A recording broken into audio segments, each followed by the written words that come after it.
Speaker ma'am, at the outset I would like to clarify that government is not against Lokpal bill. Let not the message by any chance go that we are against the Lokpal bill or we are against the eradication of corruption. That is certainly not the message and that is certainly not the intention. And having said that, I heard the Honorable Member and he's made some good inputs.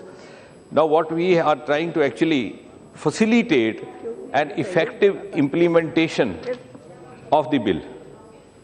And for that only, sir, ma'am, we brought in the amendment bill in December 2014 because the bill, as it had been passed and became an act in January 2014, was not workable for a number of reasons, which I already tried to point out to you: the issue of the leader of opposition, the issue of the duration of the various members, their term of the juris, then also where the offices would be, certain logistic issues as well.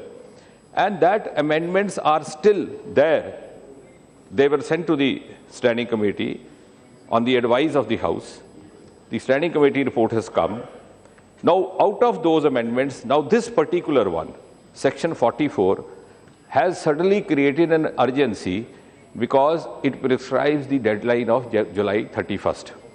Now, since this is a bill which has already become a law, we cannot do it on our own. We have to go back to the Parliament.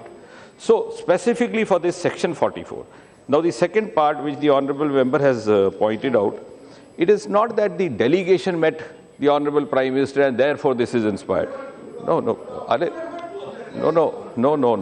You are narrating only half truth of what I said. I am saying, sir, yes. Let me repeat what I said. I said that the opinion was sought to be obtained from different sections of society, from different opinion sections, including the stakeholders, also from the honourable members of Parliament, from both the houses, across the party lines. And meanwhile, please read my statement, I have mentioned meanwhile, कि उसी दौरान एक delegation मिला. Not that the delegation met and overnight we got prompted. So this is a process, part of a larger process to gather as many inputs as possible from the stakeholders as well as from others.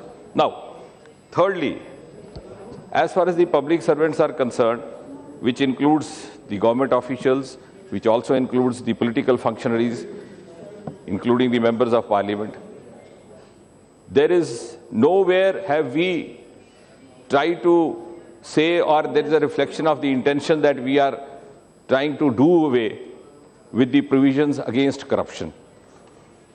At the same time, there are issues which have been raised by the public servants, for example, relating to the declaration of the assets of their spouses, their children.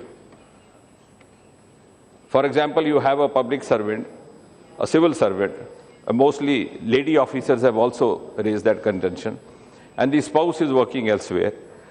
They are not very clear whether they should be asked to make it public and to declare the assets. So we said, let's have a serious, fair, objective thought over it. That is one aspect. Secondly, as far as the NGOs are concerned, it is not my NGO or your NGO or siding with an NGO. We have NGOs which are doing philanthropic activity, which are NGOs which are running educational institutions, some of them also good ones.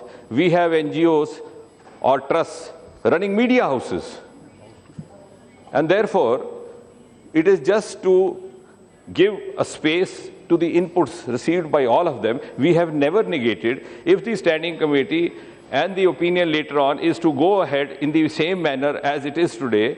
The government is ready to go ahead because we are committed to work against corruption and to implement Lokpal as it is approved by the House.